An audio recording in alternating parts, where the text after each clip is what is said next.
My name is Thea Westbrook. I'm 28. Last Tuesday, I sat in a lawyer's office and watched my entire family celebrate getting millions from my grandfather's will, while I held a yellowed envelope with nothing inside but a phone number. My sister laughed so hard she had to grip my mother's arm. My uncle raised his coffee like a toast. The attorney just sat there, hands folded, watching me the way you'd watch someone open a door they can't close again. Everyone in that room had already spent their inheritance in their heads before the ink dried. And me? I was the punchline, the college dropout, the girl who sells chairs for a living. They'd written me off years ago, and Grandpa's envelope was, to them, the final proof. But here's what none of them knew.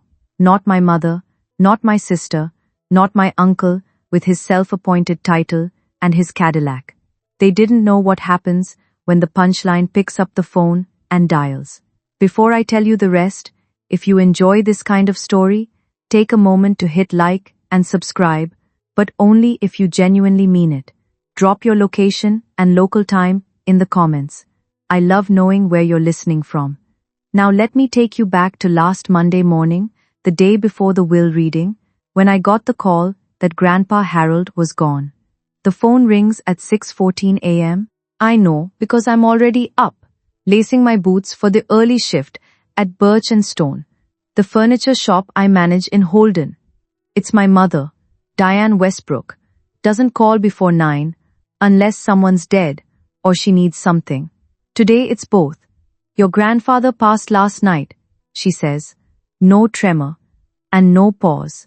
The attorney is reading the will tomorrow at 2. Harmon and Pace, Newark. Dress presentable. She hangs up before I can say anything. I sit on the edge of my bed and press my palms flat against my knees. The room is still dark. Outside, a truck downshifts on Route 16. Grandpa Harold, 82 years old, built Westbrook Properties from a single duplex renovation in 1981 into a commercial real estate operation spanning 3 counties, 40 employees, 6 active developments, a name that means something in central Ohio. But to me, he was the man who kept sawdust in his shirt pockets and taught me how to sand a table edge until it felt like water under your fingers. Every Sunday, his workshop. Every Sunday, just us. I drive the 40 minutes to Granville. His house sits on 2 acres of old maple and gravel. When I pull up, but Nora's Lexus is already parked sideways near the porch. My sister never could park straight in a hurry. Through the kitchen window, I can see her pacing, phone clamped to her ear. Uncle Victor is on the porch, bourbon in hand at 9 a.m., talking to his wife in a voice he probably thinks is quiet. Finally, he says, "It's time." My mother meets me at the front door. She looks me up and down, leans in close. I spoke with the attorney already. He's leaving everything to the people who earned it. She lets that sit. Wear something nice tomorrow, Thea? She walks away before I can ask what she means, but I already know. 4 months ago, Thanksgiving. This same house. 14 people around Harold's dining table, and I can still hear every fork. My mother stands at the head. She always takes over the announcements, and even in her father's house, and starts the round robin. She does this every year. Each person shares a win.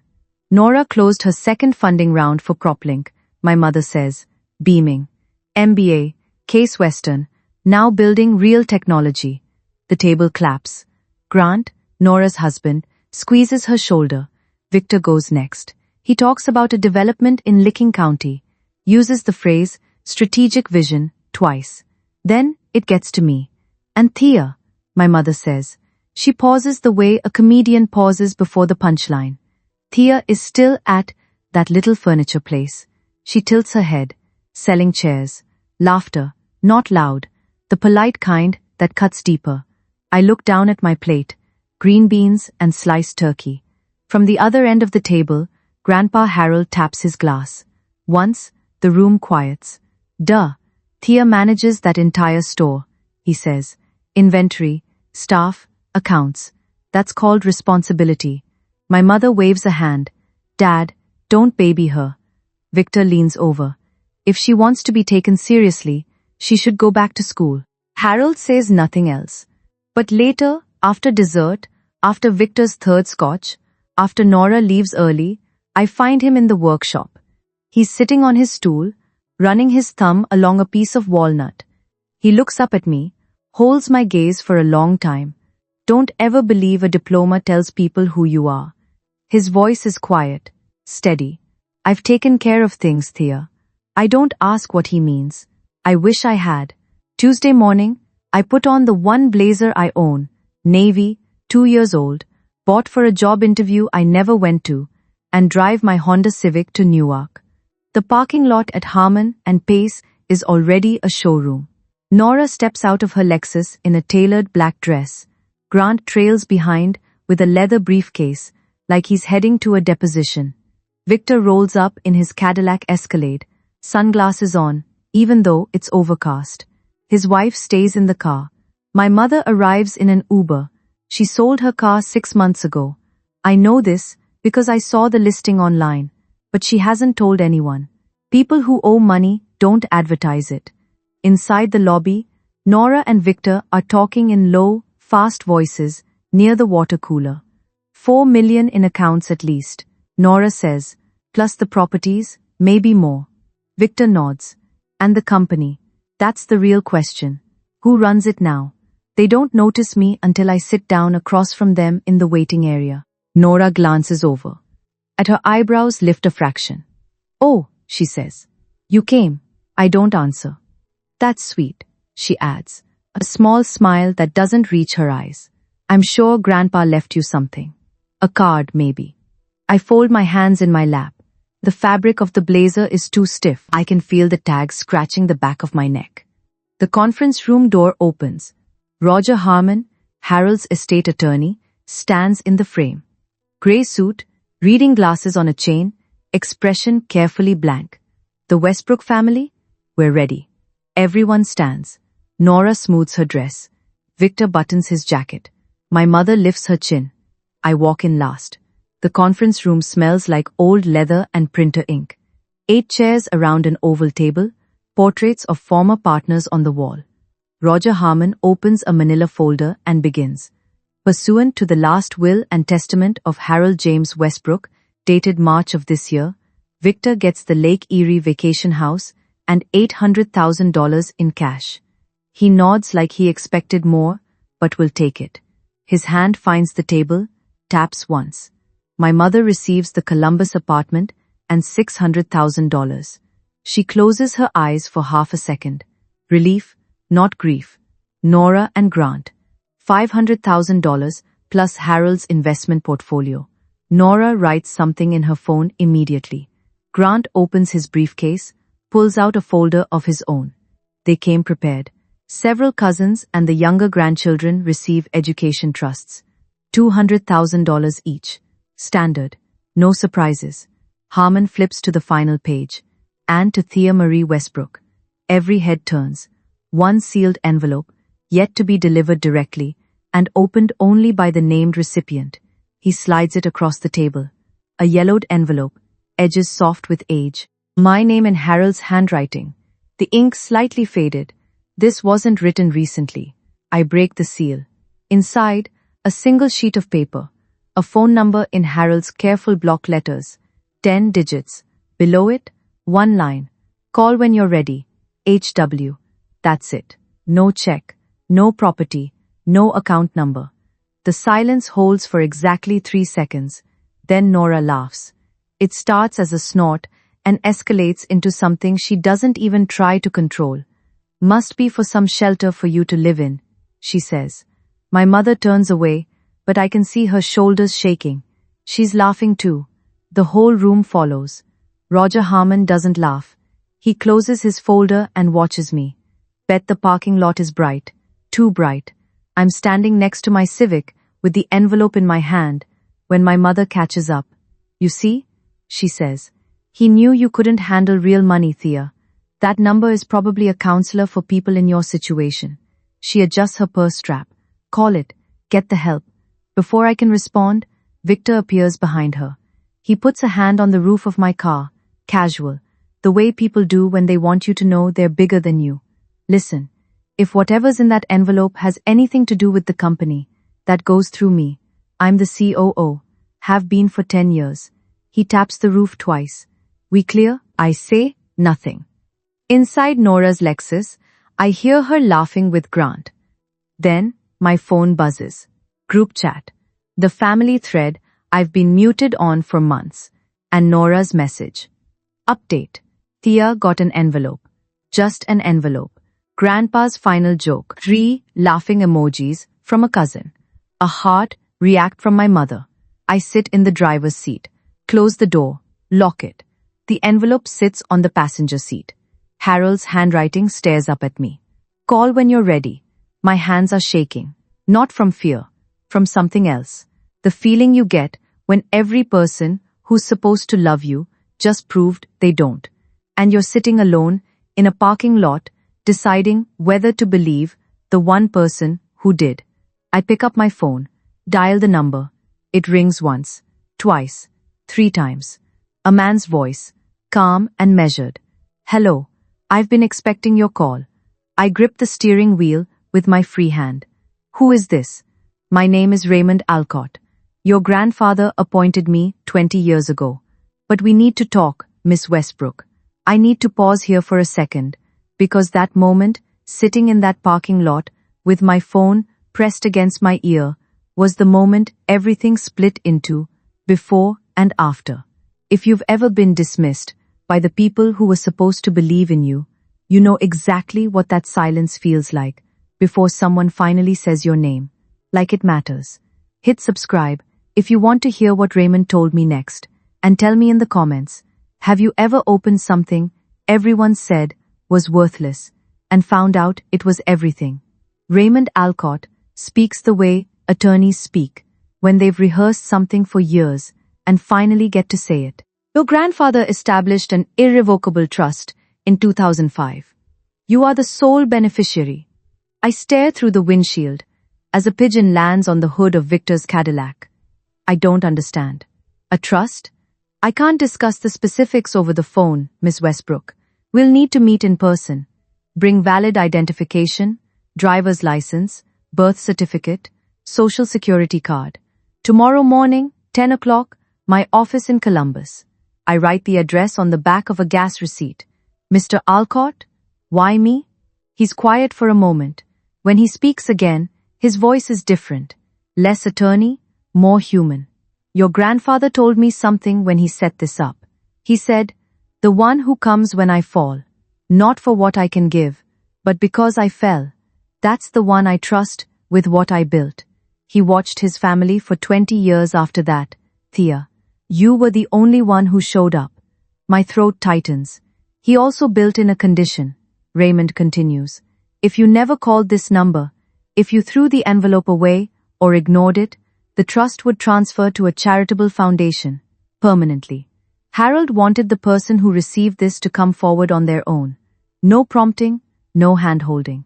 So if I hadn't called, everything would have gone to charity. Your family would have kept only what was in the will. I press my forehead against the steering wheel. The vinyl is cool. I'll be there at 10, I say. Good. And Miss Westbrook? Yes? Your grandfather spent 20 years making sure the right person would pick up this phone. You just proved him right. I hang up. And for the first time all day, I cry. Not because of money, because Harold believed me when I didn't even believe myself. That evening. Yes, my mother throws what she calls a memorial dinner at Grandpa Harold's house. The Westbrook way of grieving. Open the expensive wine and divide up the furniture. Victor sits at the head of the table, Harold's chair. He doesn't even hesitate. I'll be taking over operations at the company, he announces, swirling a glass of Harold's 2012 Cabernet. Dad would have wanted continuity. Nobody challenges him.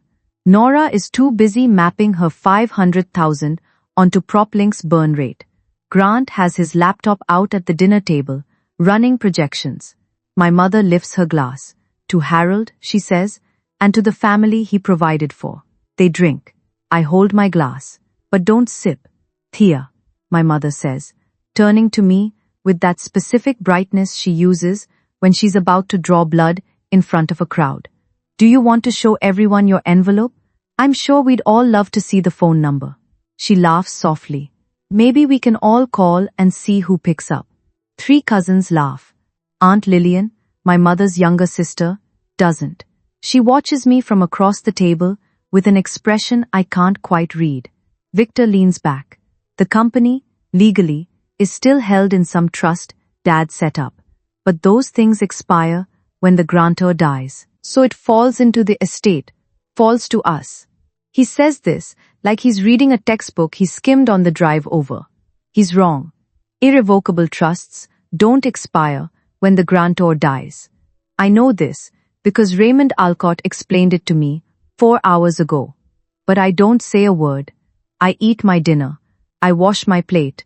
I leave before dessert. Victor pats my shoulder on the way out. Chin up, kiddo. At least you got something. Some people don't even get an envelope. I drive home with both hands on the wheel and the gas receipt with Raymond's address folded in my pocket. My apartment is 700 square feet above a dry cleaner on Main Street in Holden. The radiator clicks. The fridge hums. I set the envelope on the kitchen table and sit across from it like it's another person in the room. Call when you're ready. HW. I remember the year I wrote those initials on get well cards every single day. I was 19. Harold had a minor stroke, left side weakness, slurred speech for 2 weeks. The doctor said he needed daily physical therapy and someone to manage his medication schedule. My mother said, he has a nurse. Victor said, I'm swamped at the office. Nora was in her 2nd year at Case Western and didn't come home for 3 weeks. I dropped my semester, drove to Granville every morning at 7, helped him with his exercises, grip strength, balance drills, the slow walks around the property that he hated, and I made him do anyway. I sorted his pills into the weekly organizer, read him the newspaper when his eyes were too tired. 4 months later, Harold was back at full capacity. His doctor called the recovery remarkable. I never went back to Ohio State. The scholarship lapsed. Nobody in my family offered to cover tuition. My mother told her friends I just wasn't college material. Now, I lay out my documents on the bed, driver's license, birth certificate, social security card. I set my alarm for 7. My phone buzzes, the family group chat, and Nora has posted again. Talk to my attorney. Any trust Grandpa set up can be challenged if we prove diminished mental capacity. He was 82 with a stroke history. We have a case. Victor replies, good. The company belongs to the family. I read it twice. Then I set the phone face down and turn off the light. Tomorrow, I walk into Raymond Alcott's office and find out whether Grandpa's last words to me were a promise or just a goodbye.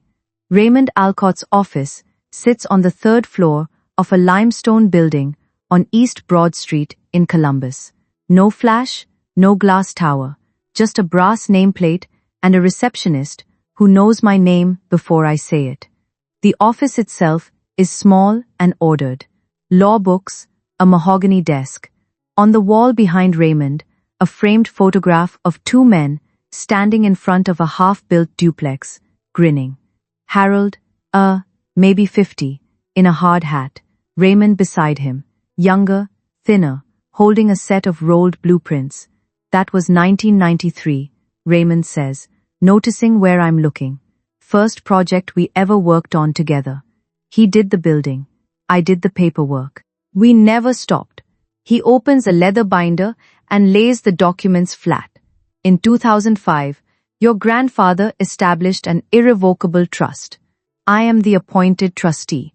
This trust is entirely separate from his will. It does not pass through probate. It is not part of the estate. It cannot be affected by any challenge to the will.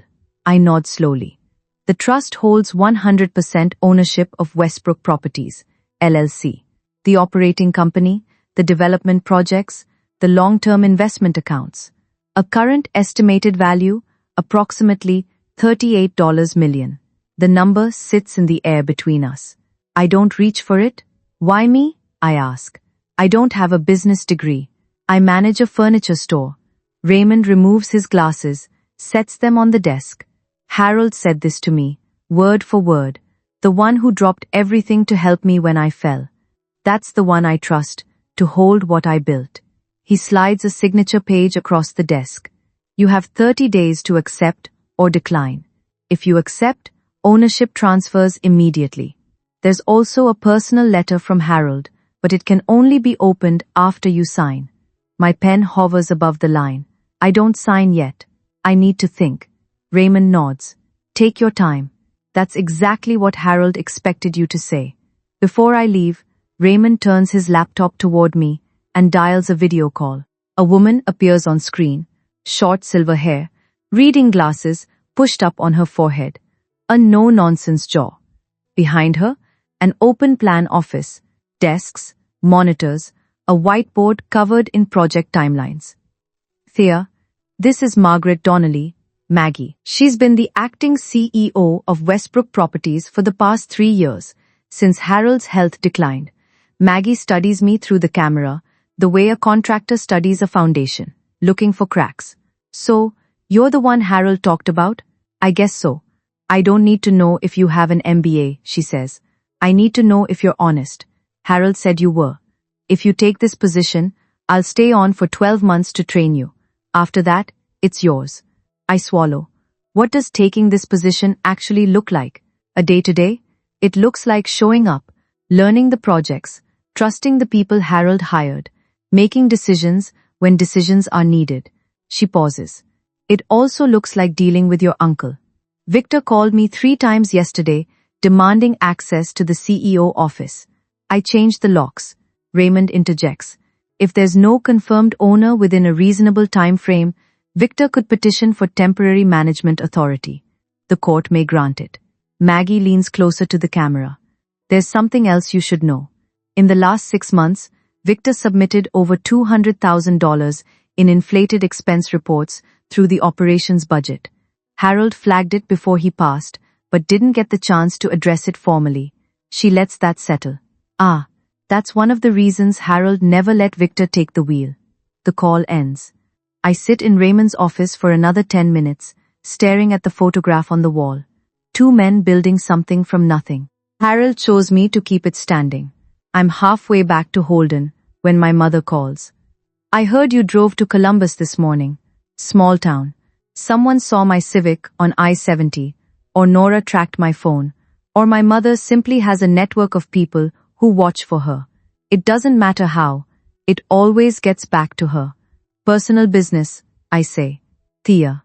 Her voice drops into the register she uses when she wants compliance disguised as concern.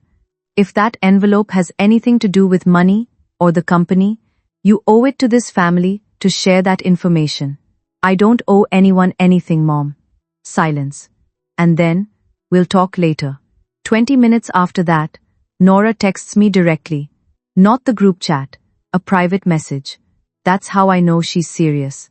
My attorney says any trust can be challenged if we demonstrate lack of mental capacity at the time of creation. Grandpa was elderly, had a stroke. If you're hiding something, it'll be worse for you in court than if you just tell us now. I read it. Don't reply. Then Victor calls. His voice is warmer than usual, which means he wants something. Thea, sweetheart, I know Dad left you something. If it involves the company, let's just sit down, family to family. I can help you navigate it. That's what uncles are for. I appreciate the concern, I tell him. But this is between me and Grandpa. I hang up before he can pivot. Back at my apartment, as I sit on the edge of my bed and think about what Maggie said, Victor could petition for temporary management, and what Nora texted. Worse for you in court. My phone buzzes again. It's a message my mother sent to Victor, forwarded accidentally, or maybe on purpose. She's not talking. I think your father left something bigger in that envelope than we thought. We need to see Roger Harmon tomorrow. They're circling. All 3 of them. And they have no idea what they're circling around. Thursday evening. My mother calls a family meeting at Harold's house. Not a suggestion, a summons. I pull up to 12 cars. She invited everyone, not just Victor and Nora, aunts, uncles, cousins, from the secondary branches. 10 adults, packed into Harold's living room, sitting on furniture he built with his own hands. The couch, where he used to read. The bookshelf he stained 3 times because the first 2 shades were wrong. Victor stands at the front of the room. He's positioned himself in front of the fireplace. Harold's spot. He's even wearing a blazer. We need to discuss the future of the company, he begins. I've been COO for 10 years. I know the operations. I'm proposing this family authorize me as interim director until we sort out the estate. Nora backs him immediately. And we need to talk about Thea's envelope. If it has any connection to estate assets, the family has a right to that information. Every eye in the room shifts to me. I'm sitting near the window. In the straight-back chair Harold used to pull up when there weren't enough seats. The envelope was addressed to me. I say, it's my personal property. I left to me specifically in the will. Victor turns. His voice hardens. Thea, you don't have a degree. You don't have business experience. You don't have a seat at this table. He steps closer. If my father gave you anything related to the company, it was the mistake of an old man at the end of his life. And we'll prove that in court. The room is silent. Nobody disagrees with him. Nobody looks at me. Except Aunt Lillian. She's sitting in the corner with her hands in her lap. She doesn't nod. She doesn't look away either. Victor isn't finished. But I can feel what's coming next. And it's not from him. It's from Nora. Nora stands. She's been waiting for this. I can tell by the way she smooths her skirt before she speaks. This is rehearsed. I'm going to say what everyone's thinking. Her voice carries the practiced clarity of someone who's pitched to investors. Thea is not qualified to manage a cent, let alone a company. She runs a furniture store in a town of 4,000 people. The annual revenue of that shop is probably less than Uncle Victor's bar tab. A few people laugh. An aunt I barely know shakes her head like she's watching something sad on television. Nora keeps going. Grandpa loved Thea. We all know that. But love is not a reason to hand someone a business. My mother lifts her chin, her signal that she's about to deliver the final word. I don't want to hurt you, sweetheart. She looks at me with the face she's perfected over decades, tender on the surface, steel underneath. But you're not ready. You never were. Giving everything to Uncle Victor is the best thing for everyone, including you. I look around the room. Cousins who haven't spoken to me in years are nodding. Victor has his arms crossed, chin up, like the verdict is in. I stand. The room tenses. I heard everything, I say. My voice is level. I don't raise it. I'll be meeting with my attorney this week. After that, you'll all have your answer. I pick up my jacket from the back of the chair, walk toward the door. Behind me, Victor says, "Your attorney?" I don't turn around. "Good night." The door clicks shut. I hear murmuring start before I reach the porch. That's the first time any of them have heard me say the words, "my attorney." And by the look on Victor's face, it won't be the last time he thinks about it. Friday morning, Raymond's office. I sign every page. A beneficiary acknowledgement, identity verification, acceptance of fiduciary responsibilities. My hand is steady. The pen is heavy. An old Mont Blanc that Raymond says Harold gave him in 1994. "It's done," Raymond says. He slides a sealed envelope across the desk, smaller than the first, cream-colored, Harold's handwriting again. "This is the letter he left for you. It was only to be delivered upon your acceptance." I open it carefully. 1 page. Harold's block letters, slightly shakier than the ones on the phone number. He wrote this more recently. "Thea, I watched this family for a long time. I love them all. But I know who will build and who will burn through. You were the only one who came when I fell and never asked what I'd leave you. You drove 40 minutes every morning. You sorted my pills. But you read me the box scores when my eyes couldn't focus. Everyone else showed up for Thanksgiving. You showed up in January. I'm not giving you money. I'm giving you responsibility. That's the only kind of inheritance worth having. Take care of what I built, and take care of yourself first. Harold. I fold the letter and hold it in both hands. The paper smells faintly of his workshop, sawdust and linseed oil. I don't know how that's possible, but it does. Raymond waits. The next step, he says gently, is a formal notification to the family. I recommend we do this in a structured setting, at Harold's house, with documentation present. Do you have a preference on timing? Saturday, I say. 2 o'clock, Harold's living room. Raymond nods. One more thing. Harold included a no contest clause. If any family member challenges the trust, their portion under the will is frozen until the court rules. Could be 2 to 3 years. He knew they'd try. He knew everything, Miss Westbrook. That's why he chose you. Friday night. The group chat lights up like a switchboard. Victor sends a long message, unusual for a man who normally communicates in grunts and handshakes. Spoke with my attorney. Any trust can be challenged on grounds of diminished capacity. Dad was 82, stroke history, cognitive decline. We have a real case here. Nora replies within seconds. Agreed. I need that $500,000 and then some. The company should have been divided among all of us. A cousin chimes in. Whatever Thea got, she should share. That's what family does. Then my mother, privately. Her message arrives at 11:47 p.m. Sweetheart, I'm trying to protect you. You don't have the money to hire a real lawyer.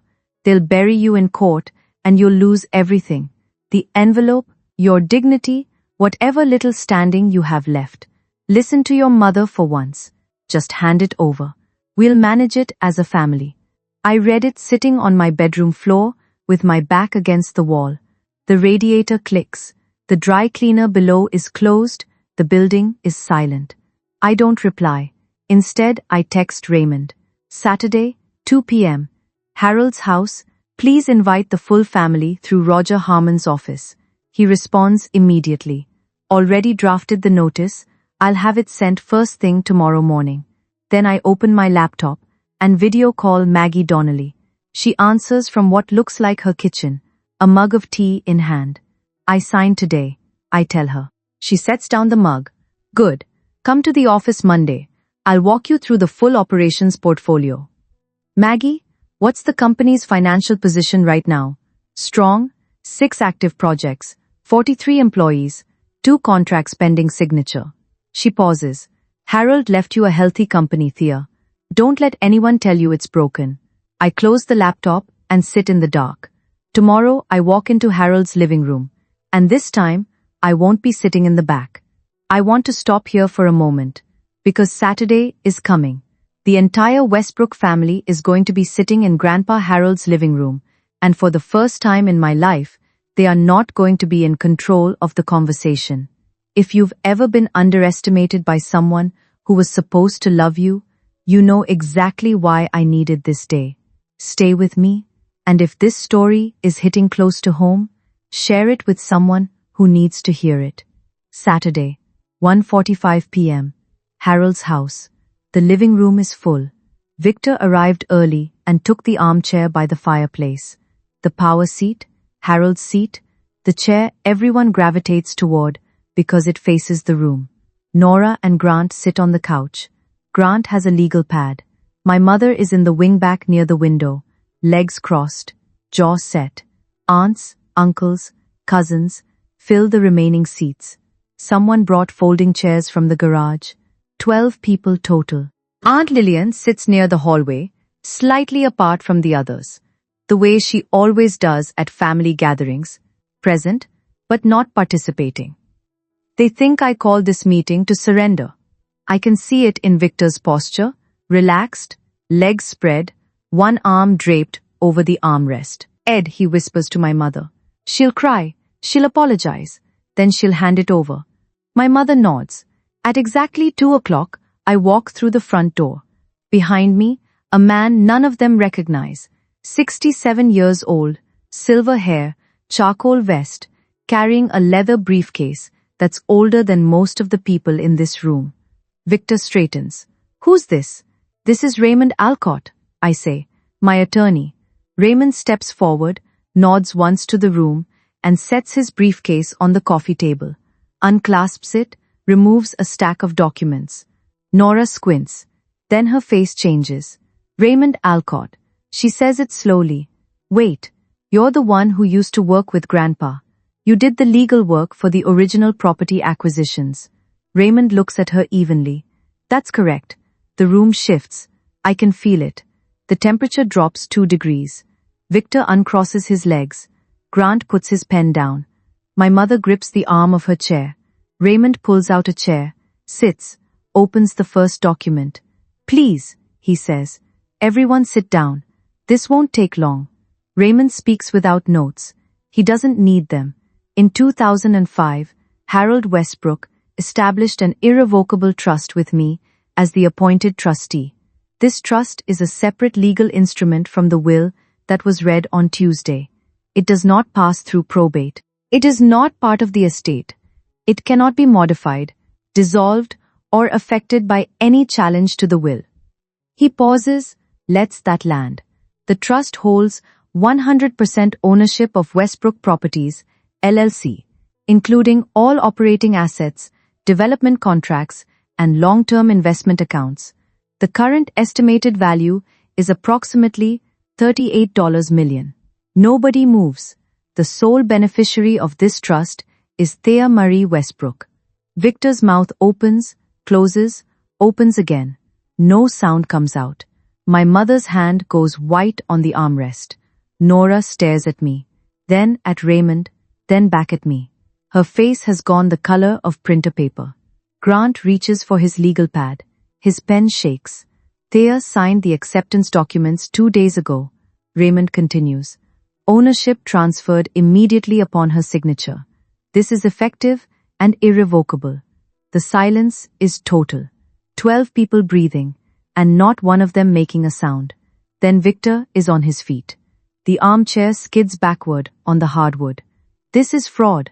His voice cracks on the second word. Oh, my father did not have the mental capacity to create something like this. He was 82 years old. He had a stroke.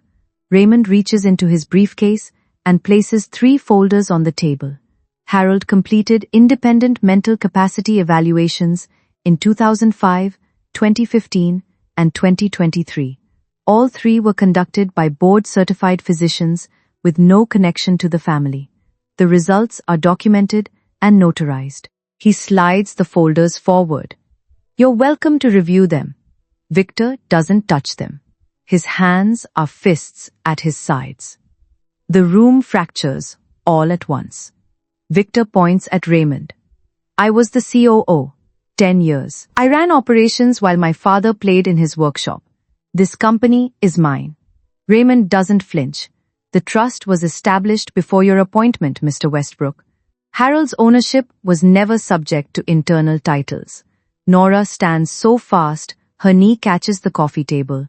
So we get a few $100,000, and she gestures at me like I'm a piece of furniture. She gets 38 million? She sells chairs, Raymond. She didn't finish college. The allocation under the will and the trust are 2 distinct legal matters, Raymond says. Harold was clear about both. My mother turns to me. Her eyes are wet. I can't tell if it's anger or something older. You won't do this to your own family. Her voice wavers. Your grandfather wanted us together, not, Mom. I say it firm enough to stop her.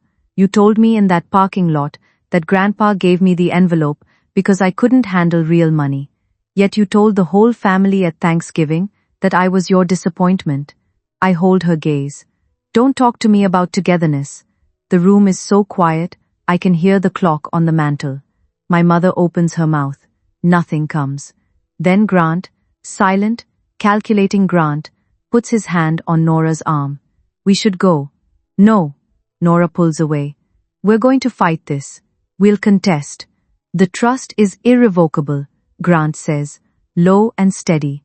And there's a no contest clause. If we challenge, our inheritance under the will gets frozen. Could be years. He closes his legal pad. Nora. We're leaving. Nora looks around the room for an ally. Finds none. She grabs her purse and walks out without another word. Grant follows. The front door slams. Victor leaves next. And he doesn't slam the door. He walks through it like a man leaving a hospital. Slow, measured, destroyed. My mother sits in the wingback chair. She hasn't moved.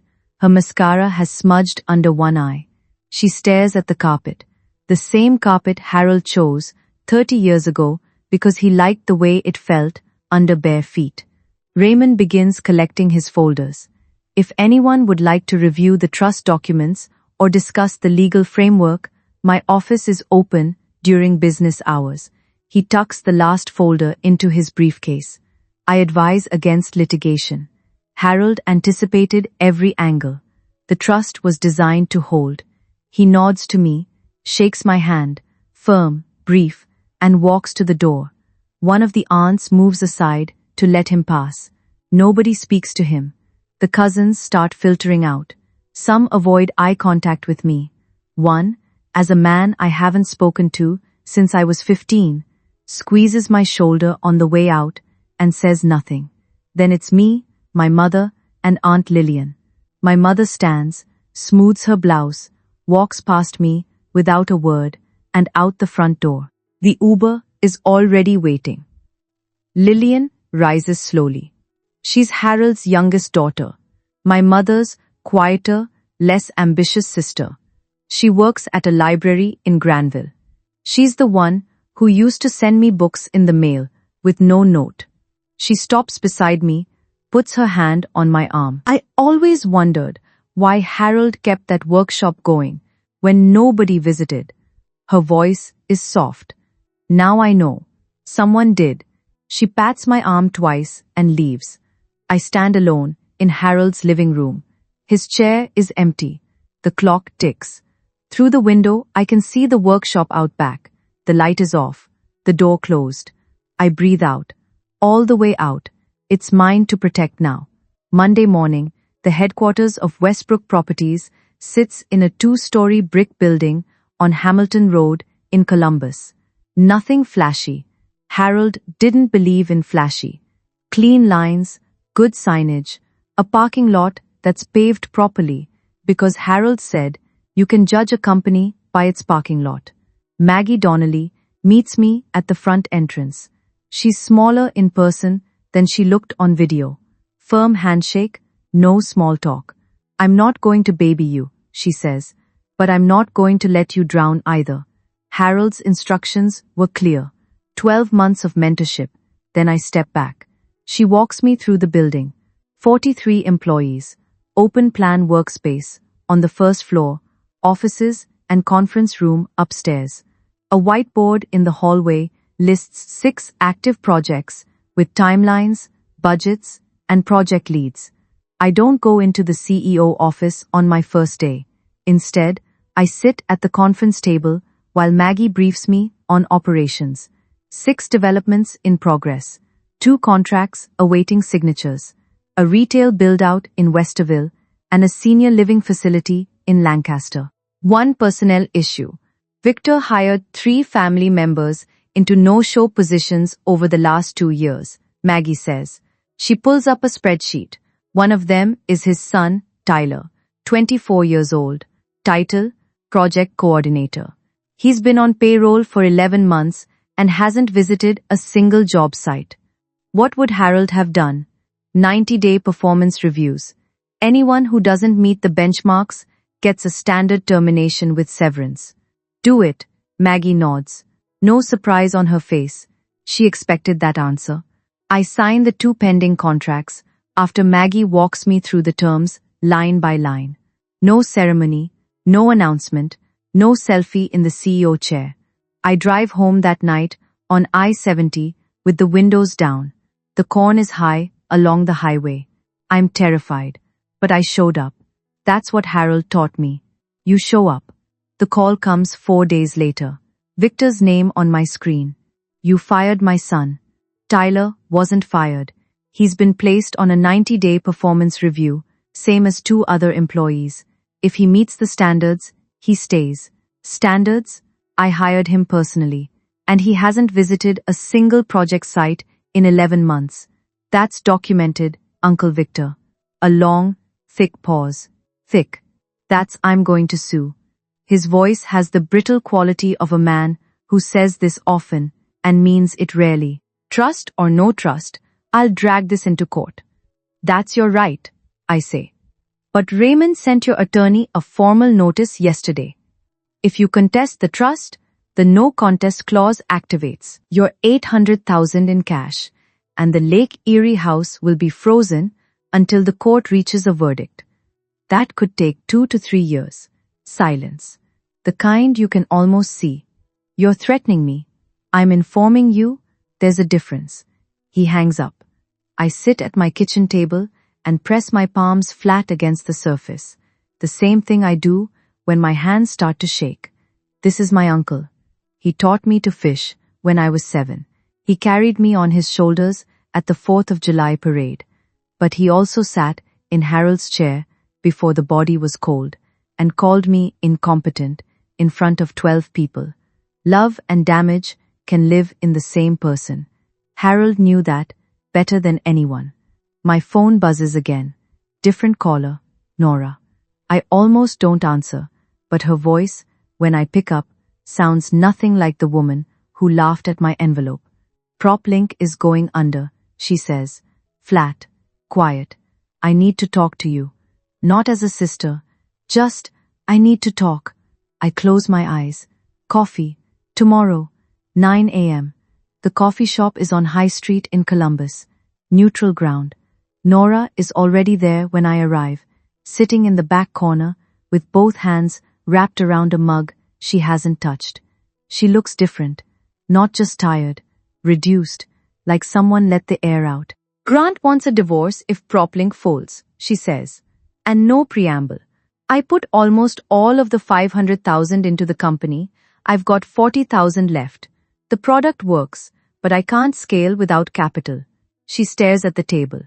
I know what I said about your envelope. I know what I said about you selling chairs. I'm not going to sit here and pretend I didn't mean it at the time, because I did. She swallows. I was wrong. I take a sip of my coffee. Let the silence work. I'm not going to give you money, Nora. Her jaw tightens. But Westbrook Properties is actively looking for a tech vendor to manage our property portfolio. Scheduling. Maintenance tracking. Tenant communications. If PropLink has a product that meets Maggie Donnelly's standards, you can pitch it. Formally. Through the vendor process, like any other company. Nora blinks. You want me to pitch? I want you to compete. If your product is the best option, we'll sign a contract. That's business. And if it's not, then it's not. And I'll wish you well. She studies me for a long time. Something shifts behind her eyes. Not warmth, exactly. Recognition. You're different, she says. I'm not different. You're just seeing me for the first time. Nora picks up her coffee, takes the first sip, sets it down. I'll have the pitch deck to Maggie by Friday. I nod. We sit there for another minute without talking. It's the most honest silence we've ever shared. 3 months pass.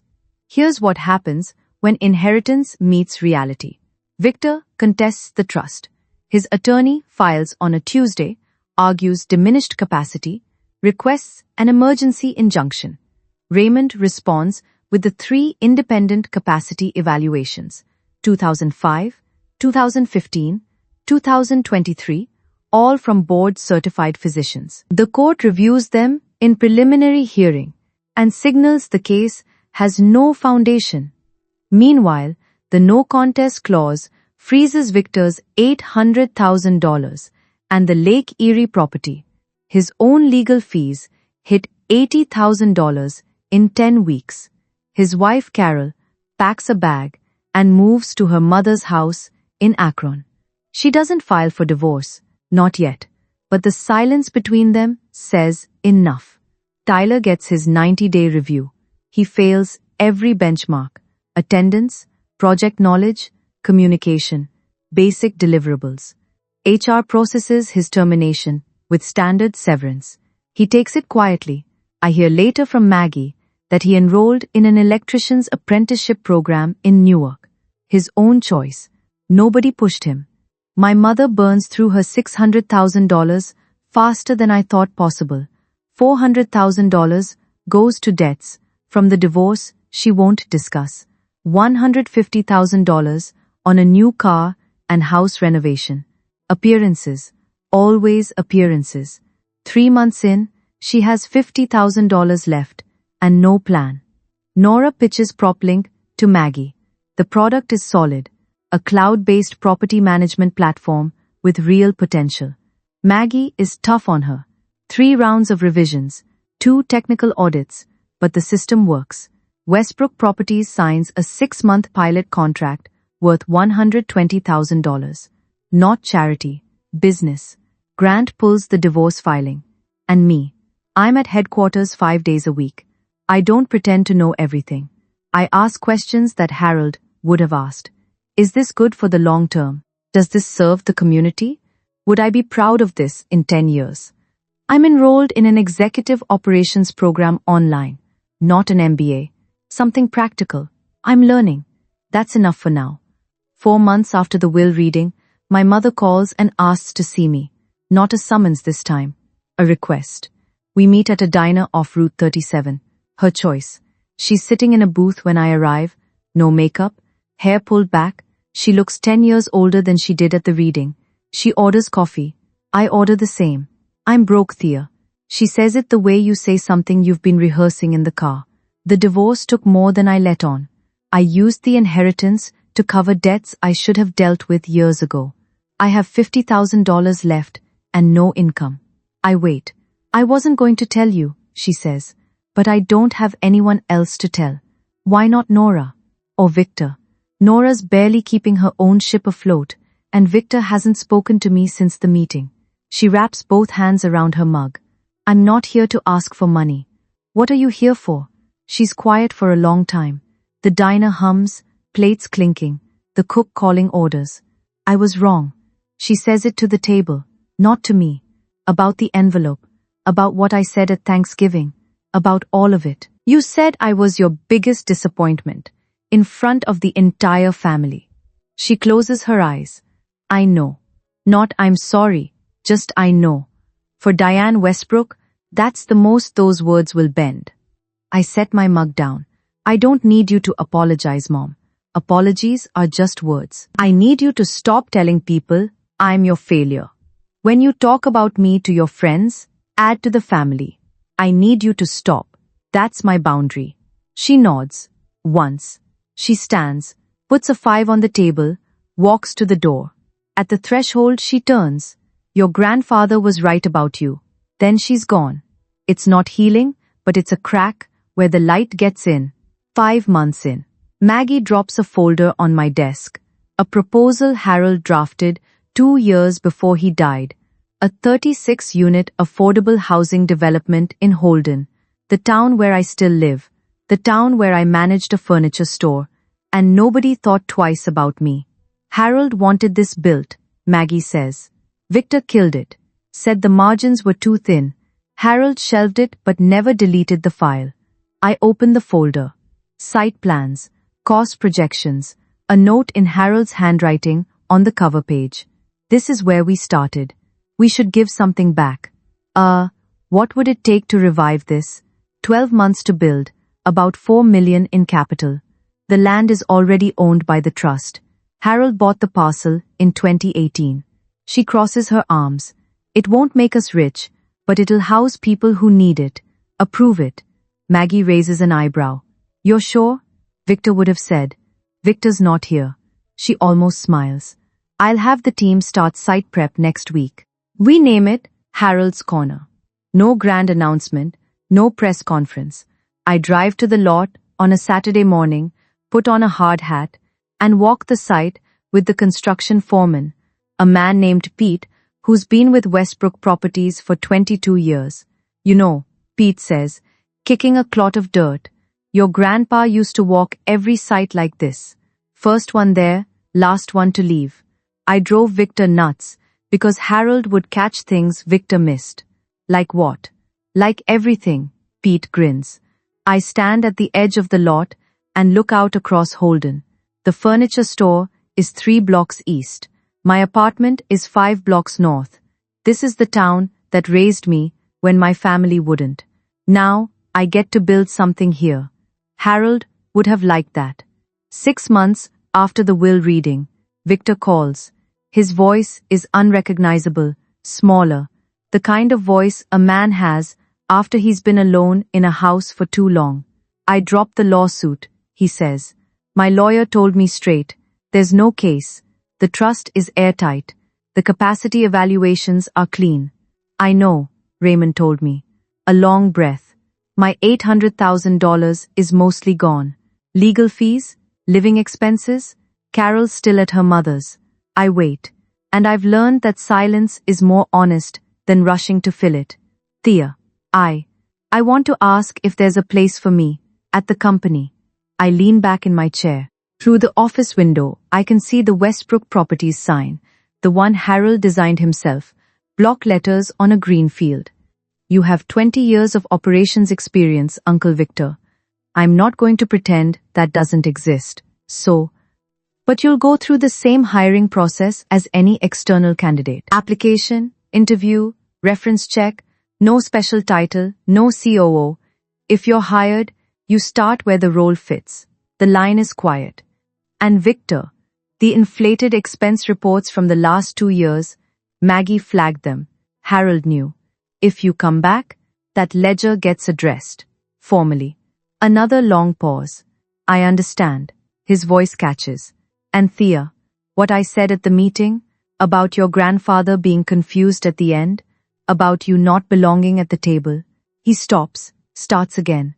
He wasn't confused. He was the sharpest person in this family. I knew that. I just didn't want it to be true, because it meant he saw me clearly too. That's the closest thing to honesty Victor Westbrook has ever given anyone. Send your resume to HR, I say. And Uncle Victor, welcome to the process. He lets out a breath that sounds like it's been held for 6 months. 1 year later. Thanksgiving. Harold's house. My house now, technically, though I still can't bring myself to call it that. I kept everything the way he had it. The walnut bookshelves, the carpet he chose for bare feet, the dining table he built from a single slab of reclaimed oak in 1987. His chair sits in the head of the table, empty. A small bunch of yellow chrysanthemums in a mason jar on the seat. His favorite, the ones that grew wild along the workshop fence. My mother arrives early. She comes into the kitchen without being asked and starts peeling potatoes. It's the first time in a decade she's helped prepare a meal in this house. She doesn't say my daughter the CEO to anyone. What she says is, Thea makes a better turkey than I ever did. She means it as a compliment. I'll take it. Nora and Grant come together. Cropling's pilot contract converted to a full 2-year vendor agreement with Westbrook Properties after Maggie's team confirmed the platform reduced maintenance response times by 31%. Nora calls me M now. A small thing, but in a family that measures distance in syllables, it's everything. Victor arrives with Tyler. Victor went through the hiring process, interview panel, skills assessment, reference check. He was offered an operations manager position, not COO. He took it without argument. Tyler finished his electrician apprenticeship last month. He drove here in a truck he bought with his own money. Carol came back to Victor 2 months ago. They're in counseling. Aunt Lillian sits next to me. She squeezes my hand under the table and whispers, Harold's watching. I look around the room. It's not healed. Diane still can't say sorry. Nora still flinches when someone mentions the envelope. Victor still sits too straight, like a man who's relearning where he fits. But they're here, at this table, and so am I. After dinner, I step outside alone. The workshop sits 20 yards behind the house. A simple structure. Corrugated metal roof, plywood walls. Harold insulated himself. A sliding door that sticks in winter. The light switch is a pull chain on the left. I tug it. The single bulb fills the room with warm yellow light. Everything is where he left it. Hand planes on the pegboard, sandpaper rolls sorted by grit in a wooden rack, a lathe in the corner, covered with a canvas tarp. And the workbench, 8 feet of maple, edges worn smooth from decades of his hands pressing against the same spots. I pull up his stool and sit. The room smells like sawdust and linseed oil. It always has. It always will, as long as I keep the door closed and the memories inside. I'm talking to you now. Whoever's listening at 2 a.m. or on a lunch break or driving through somewhere flat and quiet. And I didn't tell this story to brag about $38 million. That money is a responsibility, not a trophy. The thing I actually wanted, the thing money can't replace, was Harold sitting right here, showing me how to read the grain of a piece of wood so the stain goes on even. But he left me something bigger than money. He left me his belief. He chose me when nobody else did, and he was right. Not because I'm brilliant or special, but because I didn't walk away when it was easier to leave. If you're sitting somewhere right now, and the people who are supposed to love you have decided you're not enough, I'm not going to promise you'll get $38 million, but I'll tell you this. Your worth isn't decided at anyone's dinner table. It's built in the quiet hours when nobody's watching. Harold taught me that, with sawdust, with patience, with a nod across a Thanksgiving table when nobody else was looking. So here's where I landed. After everything, the envelope, the phone call, the lawyers, the shouting, the silence, I set 3 boundaries for myself. I wrote them on a card and taped it to the inside of my kitchen cabinet, where I see it every morning when I reach for coffee. 1. I don't explain my worth to people who've already decided I have none. If someone needs proof that I belong, the door is open, but I'm done auditioning. 2. I don't let anyone use my past, the drop semester, the missing diploma, the years behind a retail counter, to draw the borders of my future. I chose to help my grandfather. That choice cost me a degree and gave me everything else. 3. I don't cut off my family, but I don't let them cross my boundaries without consequence. Love and access are not the same thing. You can have one without the other until you earn both. Harold didn't leave me $38 million. He left me the right to decide for myself. The money is a tool. The trust, the real trust, not the legal document, is the inheritance. I put my hand flat on the workbench. The wood is cool and smooth under my palm. There are dents and scratches from 40 years of Harold's projects. My hand fits right over the worn spot where his used to rest. Thank you, Grandpa. The bulb flickers once. Just the cold. The wiring in here has always been temperamental. But I smile anyway. I pull the chain. The light goes off. I slide the door shut, and I walk back across the gravel to the house. By where the kitchen window glows warm, and I can hear someone laughing inside, it sounds like family. The real kind. That's my story. If it made you feel something, if you've ever sat in a room full of people who looked right past you, I'd love to hear yours in the comments. And here's a question for you. If your grandfather left you a yellowed envelope with nothing but a phone number inside, would you call? Type, I'd call, or I'd toss it. I'm genuinely curious. If you're new here, hit subscribe. I share stories like this every week. Check the description below. There's one about a wedding that went completely sideways, and I think you'll love it. Thank you for staying until the end. That means more than you know.